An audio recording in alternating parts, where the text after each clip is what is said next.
So my name is Matilda Reckford, and I work for the EHLS program at the Center for Applied Linguistics, and I'm joined today by Dr. Susan Matula.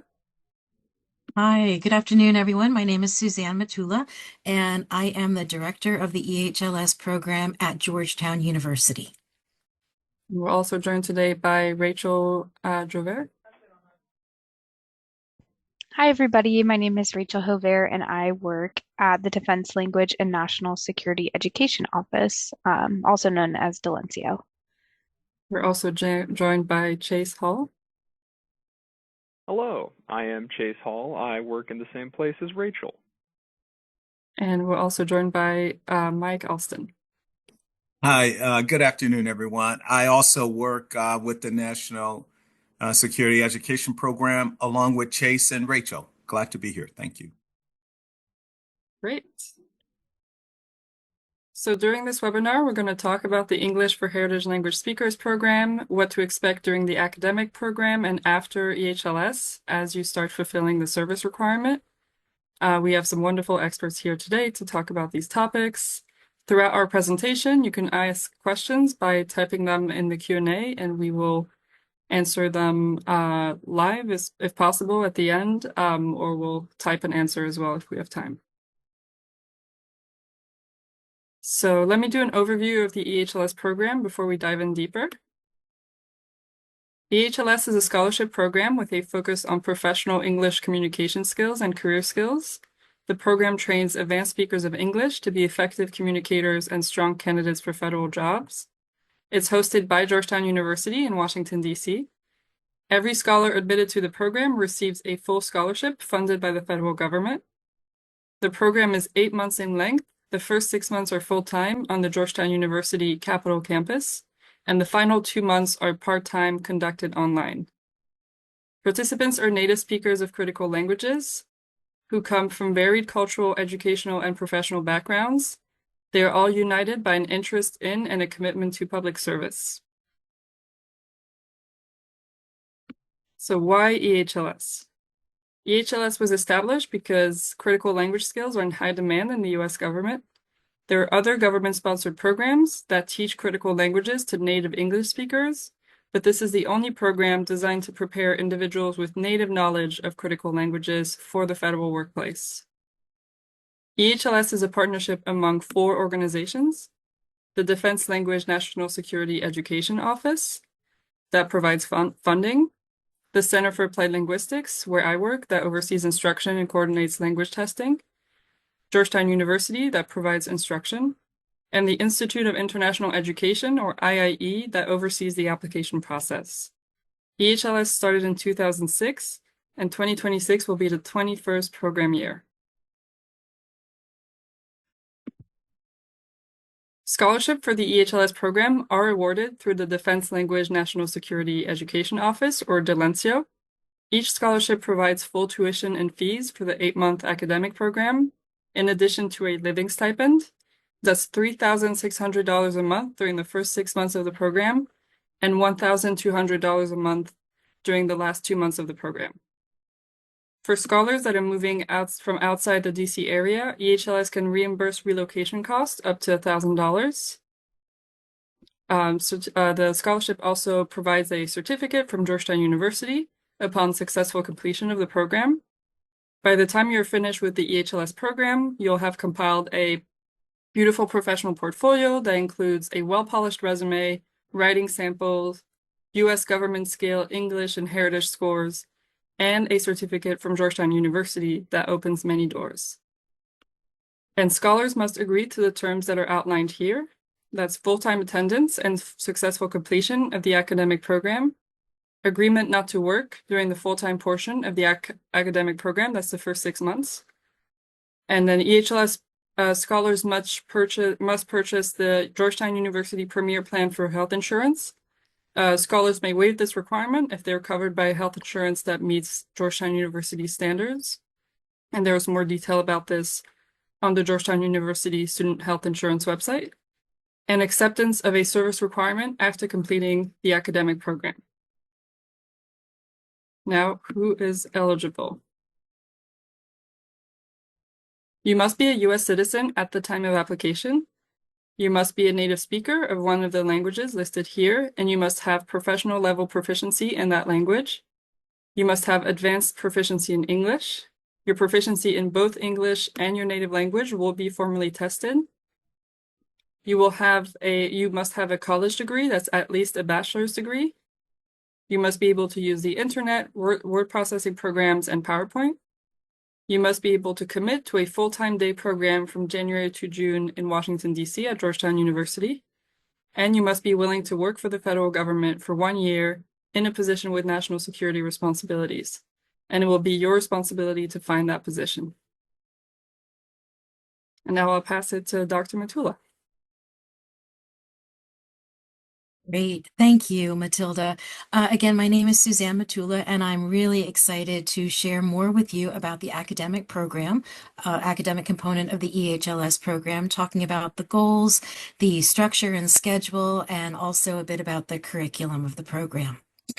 To reiterate what Matilda has already shared, the goals of the EHLS program involve both improving English language skills and also developing and honing the professional skills that are needed within the federal workplace.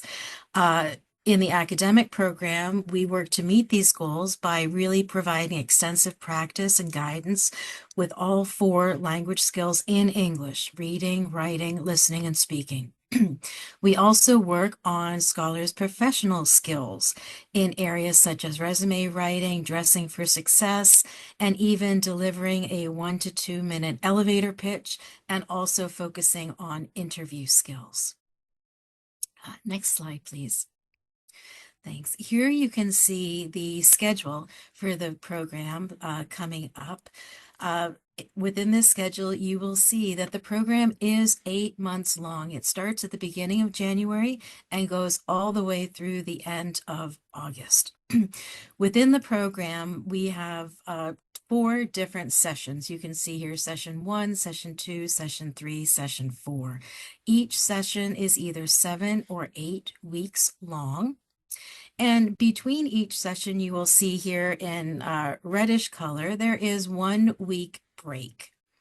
The program itself is very intensive, and scholars are expected to be on campus every day, Monday through Friday, from 9 a.m. until 5 p.m. So it really is the same time commitment of a full-time position from 9 to 5. For that reason, we always like people to note these week-long breaks in advance. Our program is very intense, and we do not excuse absences, even with the doctor's note. There are some allowable absences, but we don't have any excused absences. We follow Georgetown University's guidelines of 15% absences allowed, and more than that, you are subject to failing a course and not successfully completing the program. For that reason, we strongly suggest that you schedule doctors, dentists, and other appointments during these break times and not to try to fit them in to the class time. I'd like to also note here that graduation at the very end of the program is mandatory in-person attendance, and that is one of the requirements to successfully complete the program. So next slide, please. To just touch on some of the expectations during the program. We do expect and require that all scholars actively participate in all classes, tutorials, and other activities as scheduled. This includes attendance Monday through Friday, as I mentioned, from 9 to 5 on Georgetown's SCS campus.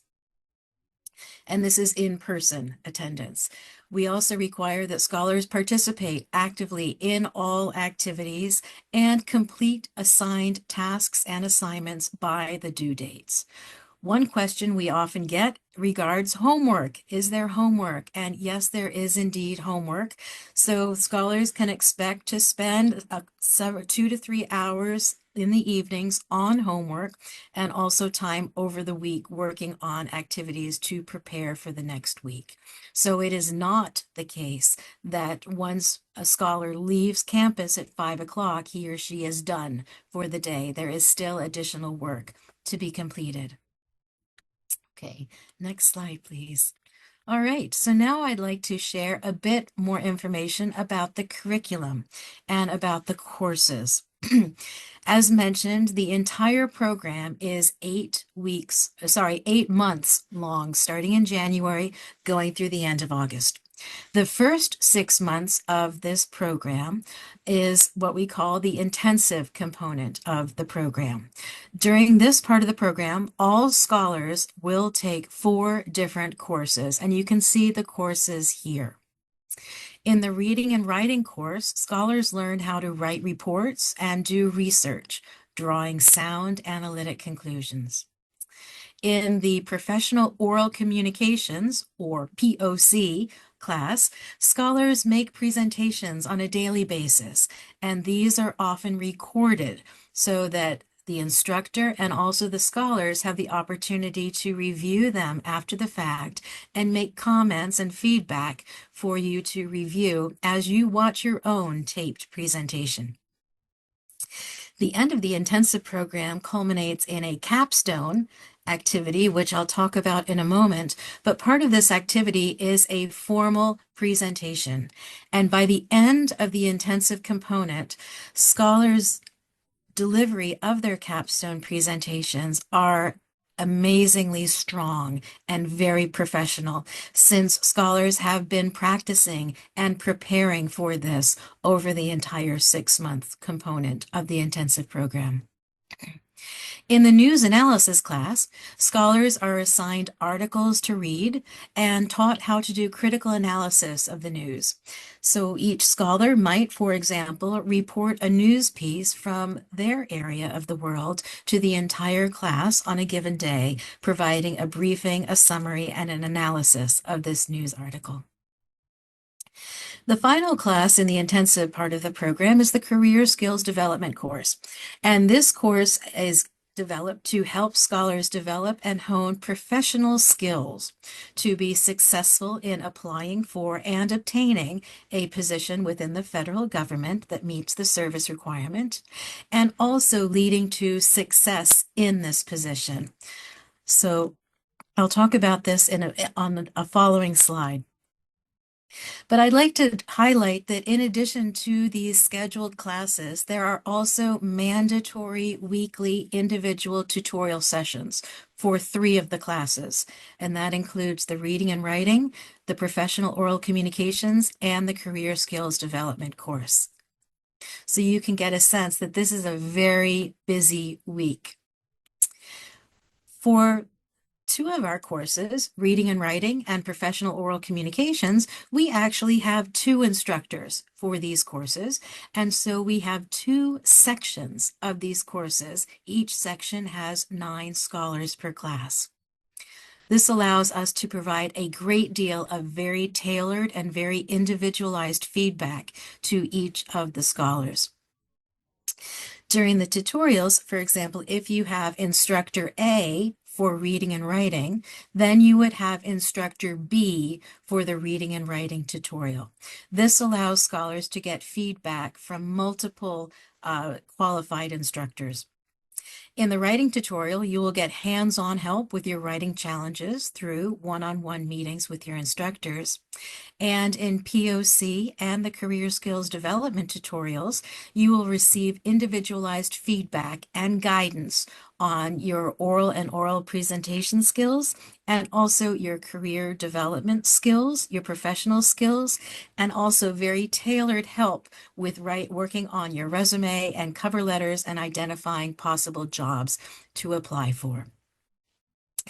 We have found through the years that after these 6 months of very intensive study, scholars also benefit from additional support in writing, and career skills development. So several years ago, we added these two courses as online classes for an additional 2 months. This is in July and August, and these are our online part-time study courses.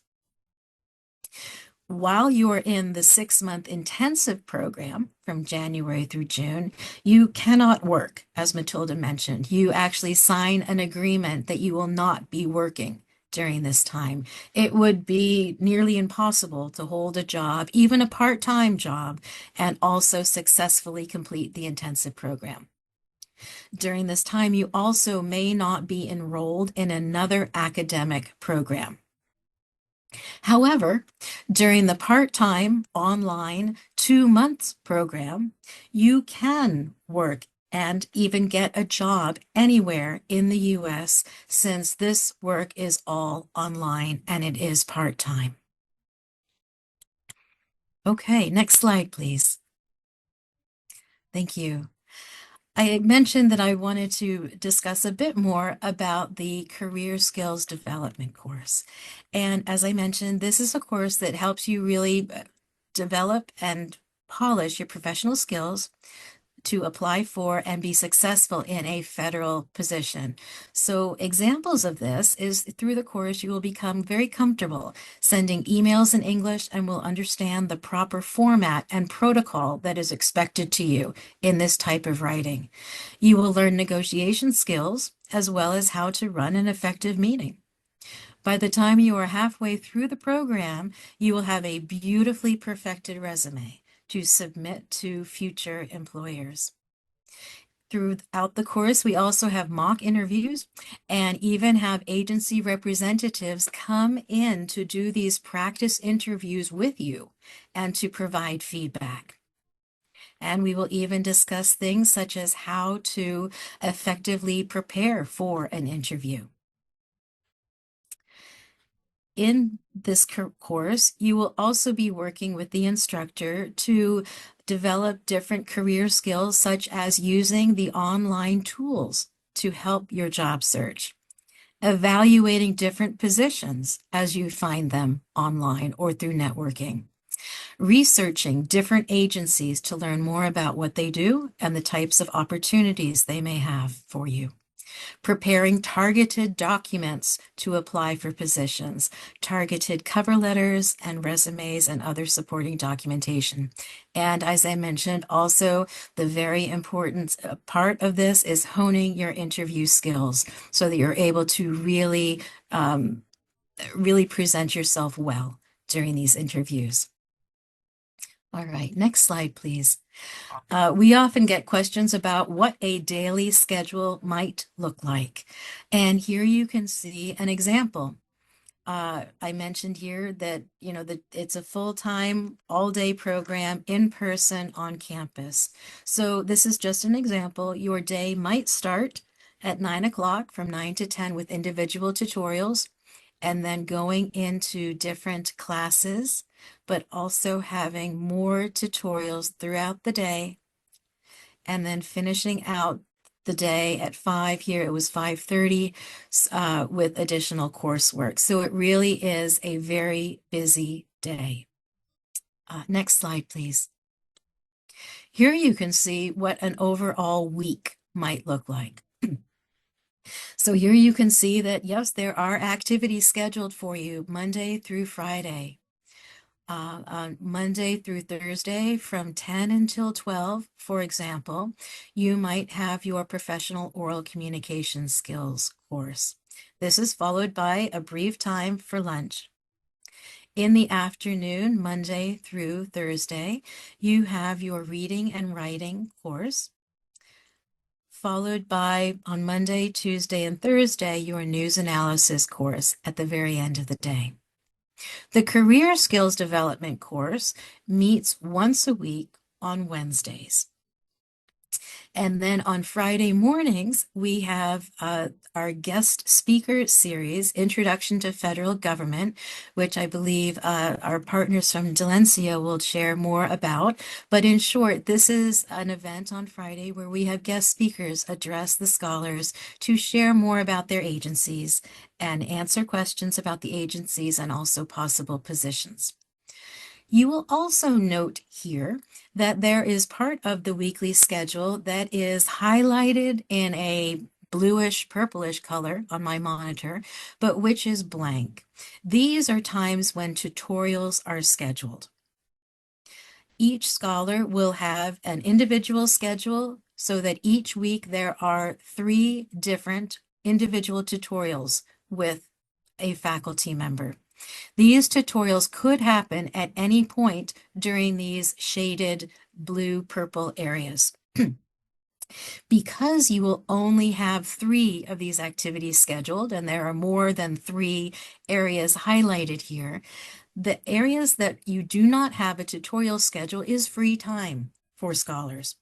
And we really encourage scholars to take advantage of that time by using it effectively to do some homework, catch up on other work, perhaps to visit an instructor during an office hour, so that all of the work does not need to be done as homework in the evening or on the weekend. However, there will still need to be some time dedicated to EHLS work in the evenings and on the weekend. Next slide here. Thank you. I wanted to quickly talk about the capstone project at the very end of the intensive program. This is the Open Source Analysis Project, or OSAP. And this is a project, it is a capstone analytical research assignment. Scholars will be working on this project for several months. And this is your chance as an EHLS scholar to show off your knowledge and your skills. In this project, you will work with a federal agency mentor on a specific topic that is provided by them specifically for you. Perhaps your mentor is an expert in your area of the world, but might not have the native language capacity and the cultural knowledge and background that you have. In your research, you would provide that knowledge and background in doing research, and this is a huge asset to your federal mentor. You would be doing research on a topic in your native language and in English, and perhaps even in other languages that you know that are related to the topic and the geographic area. So, for an example, past scholars from the Maghreb area have done their research in Arabic, French, and even Tamashek. This research culminates in a final written analytic briefing and a formal symposium presentation at the end of June. This is the end of the intensive program. Many scholars get job offers as a result of their OSAP research and presentation. We encourage scholars to bring copies of their written report to the symposium oral presentations to be able to share these reports with interested members of the audience. And we have even had examples of scholars who have been invited to give their presentations again on site at their mentors' agencies. So this is really a wonderful opportunity for scholars to really showcase their language skills, their critical thinking and research skills, their presentation skills, and also their amazing professionalism through this capstone project. Next slide, please. The last thing I wanted to mention was some additional expectations that we have of scholars, and we have found that scholars who meet these expectations are very, very successful, not just within the academic component of EHLS, but in securing professional jobs in the federal government and to meet the service requirement. The first of these is goals. It's very important for scholars to have goals, both language goals and also professional goals, and also that these goals are realistic. The EHLS academic program is 8 months long. And while the 6-month intensive component is very intensive, it still is a limited time to be able to achieve goals. And so it's important that these goals are realistic based on the time frame. Having a strong level of motivation is also very important to the success of an EHLS scholar. This is a very intensive program. And in many cases, scholars have to kind of put their family, their friends, other activities on hold while they are completing all of the activities required in the program. This can become challenging, and having a really strong motivation to complete the program, to meet the specific goals, is very helpful in working through times that get very intense and often a bit stressful in the program. We know that in order to achieve the goals of the program, it's not enough just to do the work that happens in the classroom and even at home as homework and outside activities. Being open to independent learning outside of the classroom and outside of exactly what the instructor has assigned as homework is very helpful as well to being successful in the program. The last two areas are related. Within the program, all of the activities require a great deal of collaboration. And I mean this in terms of scholars collaborating with the instructor to work together as partners to grow and develop skills, but also collaboration with other scholars. A great deal of the work that scholars will be doing is pair work and group work and working together as teams. This very much reflects the type of work and tasks that scholars would be asked to perform within a position in the government.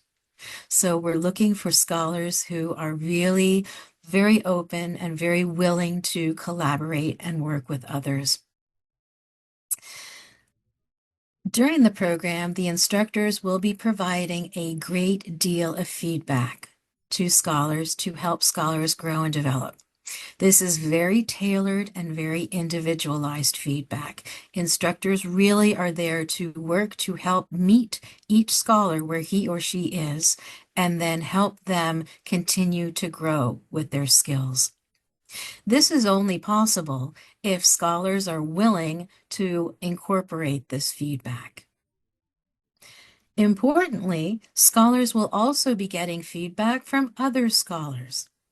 And it's very helpful when scholars are willing to accept and also incorporate feedback that they will be receiving from other scholars in the program who really are almost like colleagues within this program.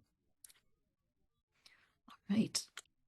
So that brings me to the end of the academic component of the program.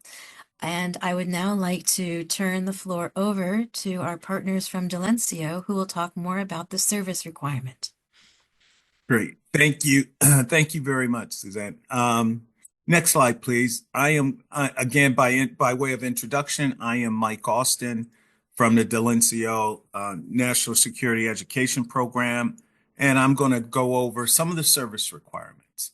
As a scholar with the EHLS service requirements, there is a 1-year term, which means that you will have to have 1 year of full-time service after you have completed the program. You can begin that service anytime within the 3 years of graduating from the program. Next slide, please. We have 3 broad tiers of service listed here in descending order of preference, and I will go in some detail in the future slides. Tier 1 is the Department of Defense, Homeland Security, State Department, and the intelligence community. Any positions within these organizations can fulfill the service requirement. Tier 2 is work in the greater federal government. These positions are looked at on an individual basis to determine if there is a nexus to national security. And then Tier 3, if you're not able to find a position in the federal government related to national security, you can work in the U.S. higher education or educational opportunities related to your NCEP study. So in this particular case, it would be related to your native language or that particular region of the world where you're familiar. Next slide, please. Tier 1 includes our 4 priority agencies, as I mentioned before. EHLS scholars are required to begin their job search with these departments. Any civilian or foreign service position within these departments will count towards your requirement. They do not necessarily need to be language-enabled positions. Scholars work in diverse fields, including cyber, finance, acquisitions, in addition to any foreign affairs type of position. We encourage you to think broadly and widely about where you will be able to apply your skill set. Should be noted, as far as the State Department is concerned, we are not, Delencio is not a stepping stone to the Foreign Service Officer position. The State Department is mainly interested in EHLS scholars to fill language instructor positions at the Foreign Service Institute. This is where most of our scholars land jobs at the State Department. Next slide. Here are a few examples of where EHLS scholars have worked in the past. It's a really diverse positions ranging from language instructors to doing programmatic management and intelligence work. Policy analyst positions was an exclusive job, but as you can see from this varied approach, almost anything within those Tier 1 agencies, you can probably find work. Next slide. If you are unable to find a suitable position within the Tier 1 agencies, as I just described, you can then expand your job search to include Tier 2 agencies. These are positions in the greater federal government with a national security responsibility.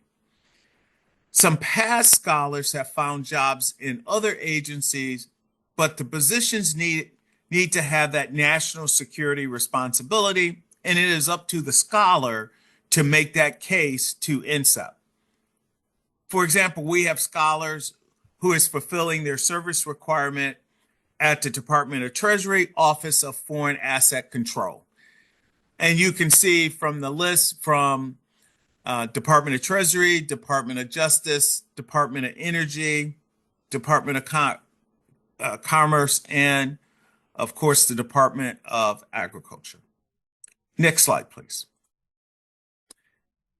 Here are other eligible service areas that we want to bring to your attention. After finishing your EHLS program, you can look for internships within the federal government. There are recent graduate programs if you're recently graduated from a higher educational program. That could include a Presidential Management Fellows program. You're also eligible to look for positions with federal contractors, working in a Tier 1 agency. Contract work with a Tier 2 agency cannot be counted towards your service requirement. Now, that said, any position with a federal contractor that you're interested in fulfilling your service requirement, we do look at on a case-by-case basis, and also you have to make the nexus that it has a national security interest. And also, you must still make a good faith effort to find federal positions within either a Tier 1 or Tier 2. Finally, keep in mind that volunteer work in any of these tiers of service can count. Next slide, please. Now I'm going to turn it over to Chase, I believe is going to take over from this point on. Chase? Yes, thank you very much. So my colleague Mike has explained some of the bread and butter positions that many folks have looked at for fulfilling service, and I'd like to mention just very quickly some of the additional options that you have before getting into some of the resources and opportunities that will also be made available to you. What you see now are a few examples of federal government contractors where EHLS scholars have worked where they have been able to fulfill their service requirement. There are plenty more, but these are some of the more common places where scholars have gone. For example, you can see AECOM. They often have analysts looking at information for federal agencies.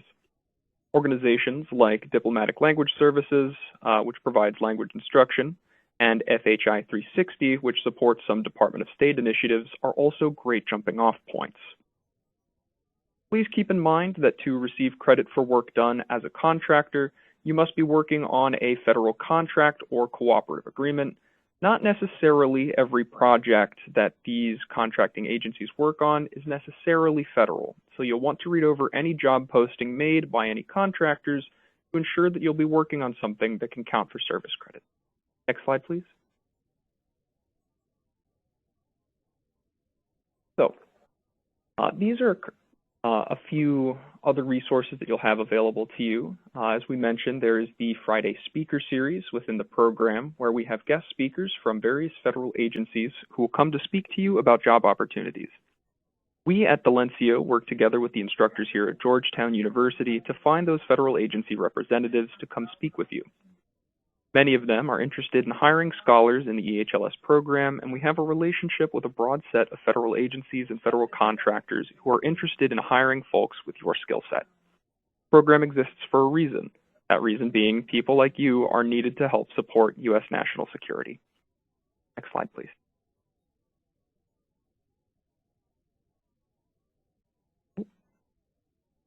Thank you. So, here is one of the bigger questions. How do you find this job? Put it more simply, it's going to be your responsibility to find a job that helps fulfill your service requirement. NCEP cannot find one for you individually. That said, we have a very large team of people here at NCEP and Dalencia who are behind you that are excited to help support you through this process of fulfilling the service requirement. You're not in on this by yourself. While on your program, you'll undergo specialized career skills training, and once you graduate, the NCEP service team will provide job search assistance to you. Next slide, please.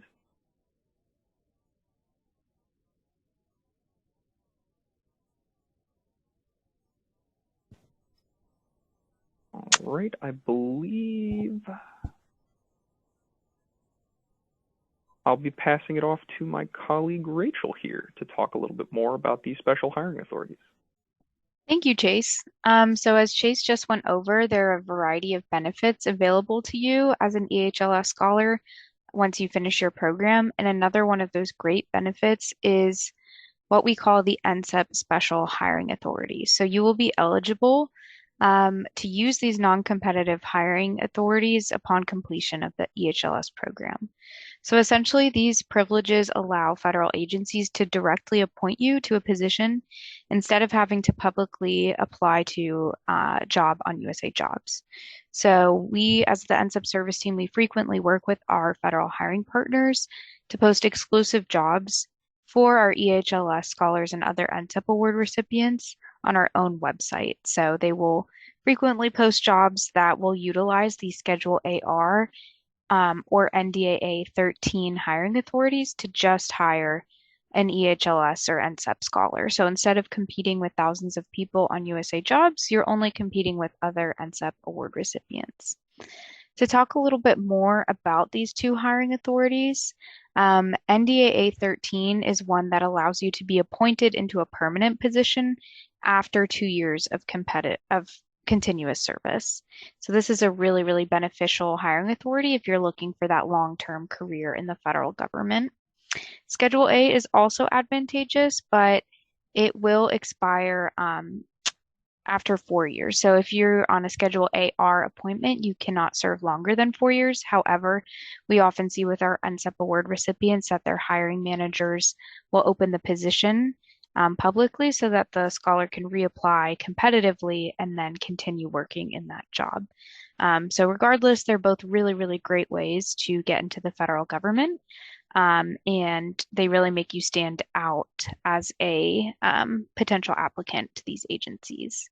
You can also utilize these special hiring authorities not only on the NCEP Net job board, but also on USA Jobs under non-competitive accepted service or temporary pathways. And as I mentioned, you can use them for positions not advertised publicly or at all, and those would be on our NCEP Net job board.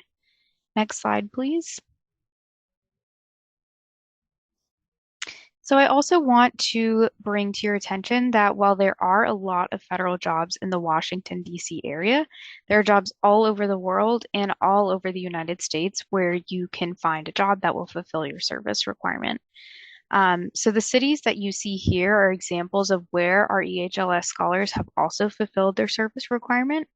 It is possible that you could also be working at a U.S. embassy abroad or a military base abroad. So there really is a wide variety of geographic locations where you can fulfill your service. So if you'd like to move somewhere else, or if you do not want to live inside the DC metro area, there are plenty of options for you. Next slide, please.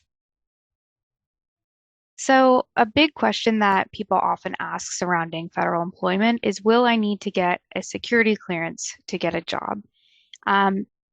I will answer that in a variety of ways. First of all, you don't have to have a security clearance before applying to a federal job. Many federal jobs, you will apply, and then once you've applied and accepted an offer, you'll begin processing for that security clearance. I will also say that not all federal jobs require a security clearance. The majority of them require a basic background check, but it will almost always list in the job posting what level of clearance it requires. So there are 3 general levels to security clearances. There's confidential, secret, and top secret. And just bear in mind that it's only the federal government that can provide these clearances. They're the ones who adjudicate and finalize the process of awarding a security clearance. As I mentioned before, applicants don't need the clearance before starting their federal job, and they also don't need one before starting the EHLS program. The EHLS program also does not give participants security clearances, but they do offer some just general overview and some information.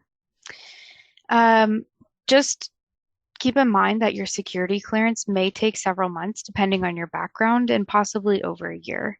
Some of the common things that they look at is your residence, your educational background, foreign connections, and your finances.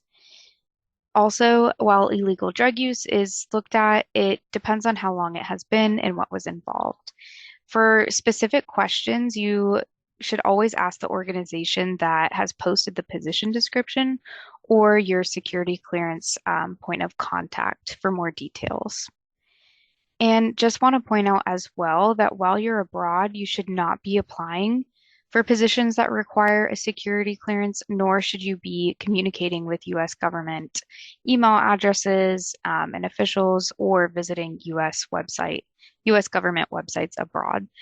So we just like to point that out because many of our EHLS scholars will take a nice vacation or a nice break after the program ends to visit family or to just travel. And we just want them to be aware that while they are abroad, they cannot be continuing with their federal job search or speaking with their security clearance points of contact. For more information on security clearances, you can check out the EHLS Security Clearance Information document on the EHLS website, and you can also consult the Defense Counterintelligence and Security Agency, that's DCSA, website for more information. Next slide, please. So finally, we'll just talk a little bit more about how to be a successful and competitive applicant when it comes to the federal service lens. So as we have mentioned, the goal of the EHLS program is to train advanced English speakers to be effective communicators and strong candidates for federal job. So a question that you'll find in the application is, how do you plan on fulfilling the service requirement? To answer this question, you should describe your long-term commitment to public service. You should treat this essay question almost like you're applying for a job. So be specific about which positions you would want to pursue to fulfill your requirement instead of providing vague overviews of positions like foreign service officer. Maybe try to find specific examples or mention some of the job duties to really paint a picture of how you're interested in contributing to the federal government. Next slide, please. Speaking of that federal service argument, here are a few search engines that you might want to check out just to give yourself a more broader picture of the types of federal jobs that are out there. This is really helpful if you're searching for jobs that you can use as examples in your application. And next slide, please. I'll pass it back to Matilda. Thank you. Yeah, we have a few last closing slides, and then we'll be able to answer some of the questions. We started to see a few in the Q&A, and feel free to keep those coming so we have a few more minutes. You can find EHLS on social media. We have a newsletter that you can sign up to, and all these different social medias where we post information on the application and on our in-person and virtual events. This is a list of our virtual events. We have our three big webinars. The one today was one of them, and then we have a general information and then an applying to EHLS.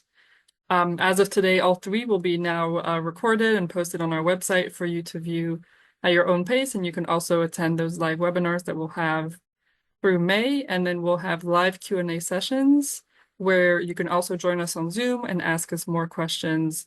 We'll present much more shortly and have much more time to discuss your specific questions with you. We also have in-person events that will come up in May in the DMV, DC, Maryland, Virginia area, and also in New York City. We'll have some events if you want to come and meet us in person as well. If you have more questions, we only have a short time today to answer some of the questions in the Q&A, but you can always contact us via phone or email. We have here the contact information of our colleague Maria Mariani at Georgetown University, who can answer any questions related to the curriculum, the schedule, Georgetown facilities. You can contact me, Matilda, for any questions related to OPI scheduling and language testing. And for any questions related to the online application system, that is through IIE, so you can contact our colleagues there for questions related to transcripts, transcript evaluation, uploading all the documents, references, anything related to the portal. But you can also direct any question to any of us, and we'll make sure to get those questions answered. And that's it for our presentation. So I'll just close the presentation mode and we'll have a few minutes to answer some more questions. I see a question for the service team. Would the White House Fellowship be considered a Tier 1? I can jump in here. I'm not super familiar with that specific fellowship program, but I can say that some of our award recipients in the past who have worked at the White House or under the Executive Office of the President have petitioned for service credit in Tier 2. So it is outside of the DoD, DHS, the IC, intelligence community, and the Department of State, so that would be considered a Tier 2 organization.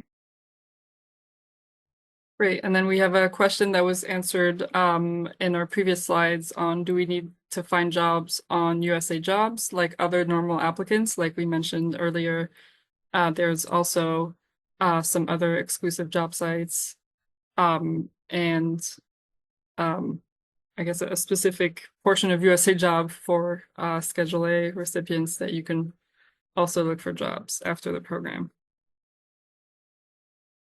Is the Georgetown certificate that you would earn through the program a national security certificate? So it wouldn't be called a national security certificate. It would be called the EHLS certificate, and it's a non-degree, non-credit certificate. So you would receive that certificate and it would say EHLS program.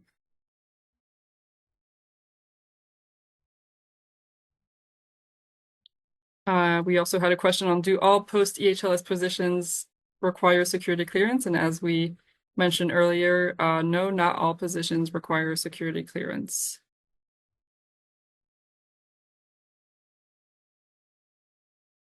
And then we have a question on the proficiency level of your critical language. So you would need to be an ILR 3 in speaking. And if you want more information on the testing process, I recommend our future webinar or the recording that's on our website on applying to EHLS, because we go into detail about the testing process as part of the application.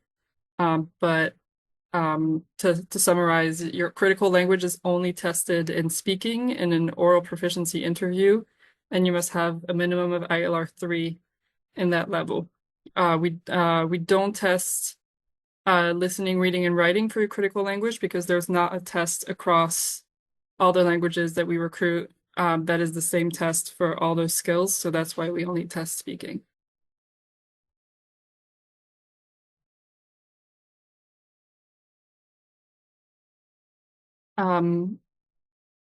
So maybe someone from the Delencio team could help answer these questions. Are there specific federal positions that are not accessible through the program aside from first foreign service officer?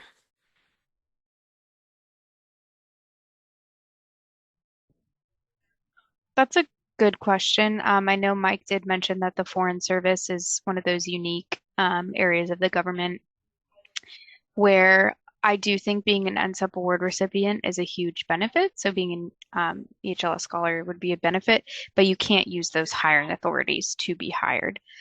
So really, other than that, you're eligible to apply to whatever you wish. It's just up to the hiring managers in the organization if they would like to onboard you using NDAA 13 or Schedule AR, which are the NSEP hiring authorities.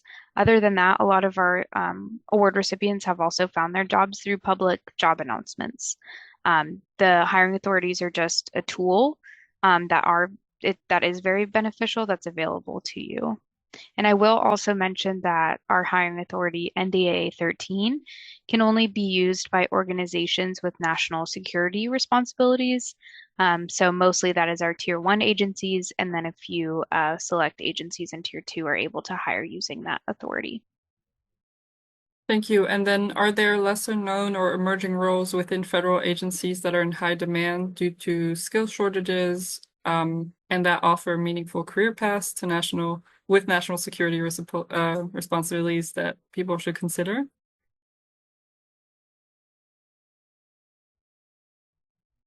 Mike, would you like to take this one? Yep. Thank you. That is a very good question. Although the federal government is constantly looking to improve and looking at new areas of securing the country through multiple agencies, what I will just advise is just to keep your eyes open as government is going through a transformation right now, and agencies will have different and additional responsibilities. So I would just say keep your eyes open for new job opportunities in different agencies. Yeah, I know there's a recording of a live Q&A where we had an alumni last year. You might be able to find that on our YouTube channel, who mentioned, I forget now the specific area, but I think she said, oh, this area is in high demand right now, but who knows exactly. This is an ever-changing topic, but that might be a good place to look what our alumni who are participated in our live Q&A sessions last year, what their careers were. You can look at those videos as well. And then the question, do we expect you to clearly specify the exact job title for the essay? Or is it acceptable to remain general and specify categories instead? So those are recommendations. You don't have to write down exact job titles. And I would say another recommendation is to also not, if you're hyper specific and you say you only want this one position, that might also not be um, a good thing for your essay. You also want to show that you also you're interested in maybe different types of jobs. And if you write down I just want to do FBI and that's all I want to do, that might not be the best answer. So that would be my general recommendation, and that was the recommendation from our service team, to try and be specific, but also show openness for different positions.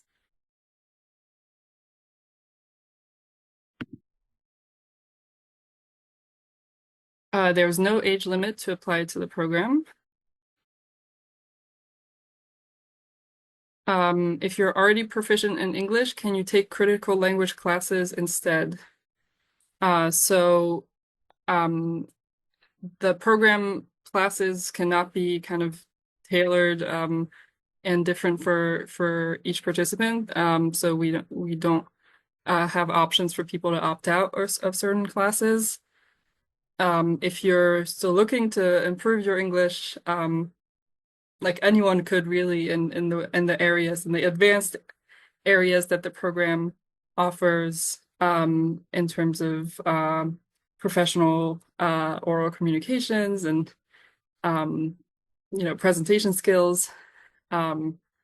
That's where we would encourage you to participate in the program. You do have to argue in one of the essays of the program why you want to be in the program, and what areas of your English you want to improve. So I will just say that if you put in your essay that you already speak great English and yet you don't need the program, that might not bode well for your application.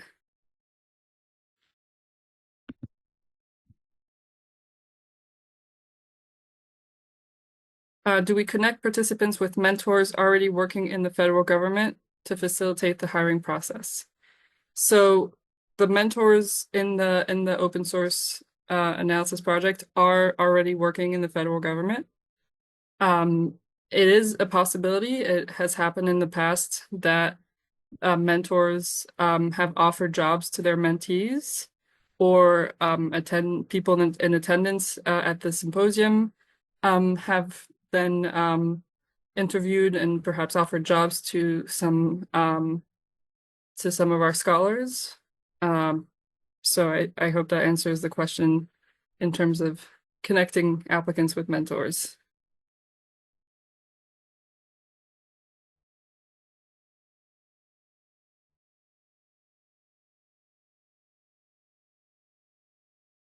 And then we have a question about, is it necessary to link the jobs you aim to have with your previous work experience? Again, it's not necessary. I believe the question is pretty much phrased like this, though. So it's highly recommended that you show what careers you might want to pursue after the program and why you would be a good candidate for them. And then when writing the essay, will your level of English affect the evaluation? No, so the reviewers of your essays do not rate your English level when they read your essay. They only rate in accordance to the selection criteria. So and if your application makes it to be reviewed by the panel, that means you've passed an OPI and you have an English level of ILR 2.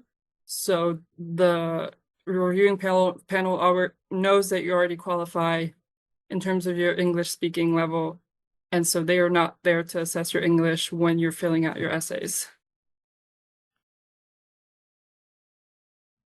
This is a question for our service team. What happens if you can't find a national security job after the program?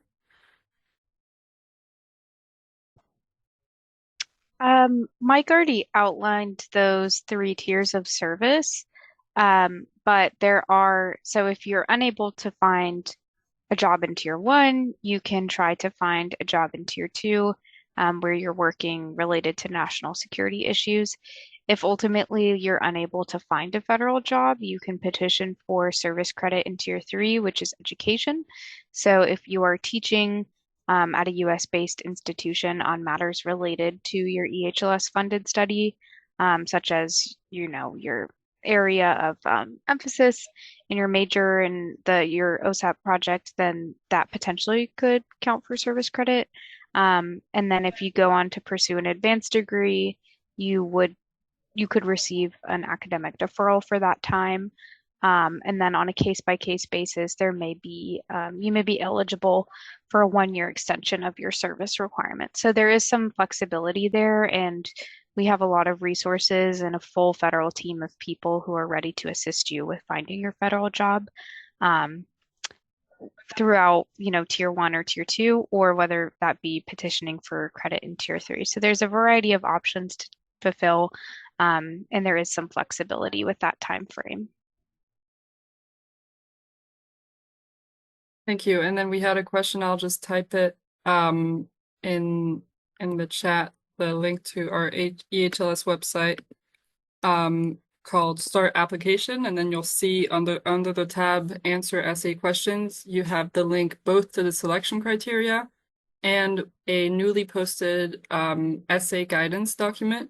So those are great places to start when it comes to the criteria that your whole application, your essays, your references, your resume will be evaluated against. And I'll take one final question, but I know we're over time. So if you think of more questions, please call us or email us or attend our future Q&A on May 1st. Are you allowed to travel during the program? You're not allowed to leave the US during the program until graduation, which will be August 24th, 2026. And yeah, sorry if we couldn't answer all your questions, but please tune into our future webinars and email us and call us privately, and we'll try to answer your questions and help you fulfill a successful application. So we're here to support, and thank you so much for attending this webinar, and thank you to Mike, Chase, Rachel, and Suzanne for being at today's webinar as well. Thank you so much. Thank you. Thank you very much.